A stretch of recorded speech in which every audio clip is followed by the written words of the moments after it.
रामधारी सिंह दिनकर अपनी काव्य रचनाओं के माध्यम से राष्ट्रीय भाव को जनमानस की चेतना में नई स्फूर्ति प्रदान करने वाले कवि के रूप में जाने जाते हैं। उन्हें हिंदी साहित्य के कालखंड में छायावादोत्तर काल का प्रमुख कवि माना जाता है। इसके साथ ही उन्हें प्रगतिवादी कवियों में भी उच्च स्थान प्राप्त है। रामधारी सिंह दिनकर ने हिंदी साहित्य में गद्य और पद दोनों ही धाराओं में अपनी रचनाएं लिखी हैं। वह एक कवि, पत्रकार, निबंधकार होने के साथ साथ स्वतंत्रता सेनानी भी थे। क्या आप जानते हैं, रामधारी दिनकर जी को क्रांतिकारी कवि के रूप में भी ख्याति मिली है। उन्होंने रश्मिरथी, कुरुक्षेत्र और उर्वशी जैसी रचनाओं में अपनी जिस काव्यात्मक प्रतिभा का परिचय दिया, वह हिंदी साहित्य जगत में अविस्मरणीय रहेगा। आइए अब हम राष्ट्रकवि की उपाधि से सम्मानित रामधारी सिंह दिनकर का जीवन परिचय, रामधारी सिंह दिनकर का जीवन परिचय और उनकी साहित्यिक उपलब्धियों के बारे में विस्तार से जानते हैं।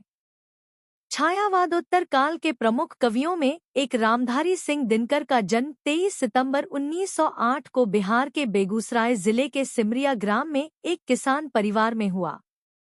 उनके पिता का नाम रवि सिंह और माता का नाम मनरूप देवी था। रामधारी सिंह दिनकर जी की प्रारंभिक शिक्षा अपने गांव में ही सीमित साधनों के बीच हुई थी। इसके बाद वह उच्च शिक्षा के लिए पटना चले गए और पटना विश्वविद्यालय से उन्होंने वर्ष 1932 में बीए में स्नातक की डिग्री हासिल की।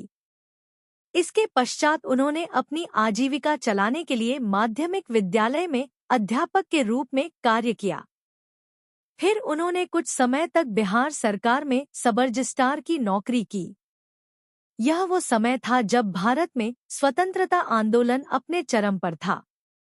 रामधारी सिंह दिनकर भी अंग्रेजों के खिलाफ अपनी काव्य रचनाओं के माध्यम से जन भावना में देश के प्रति नई चेतना को जगाने का कार्य कर रहे थे।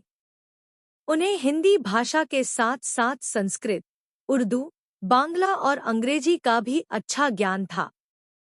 वर्ष 1947 में भारत की स्वतंत्रता के पश्चात रामधारी सिंह दिनकर ने मुजफ्फरपुर के एक कॉलेज में हिंदी के विभागाध्यक्ष के रूप में कार्य किया। इसके बाद वर्ष 1952 उन्हें राज्यसभा सदस्य के रूप में चुन लिया गया, जहां उन्होंने 3 कार्यकालों तक अपना अहम योगदान किया।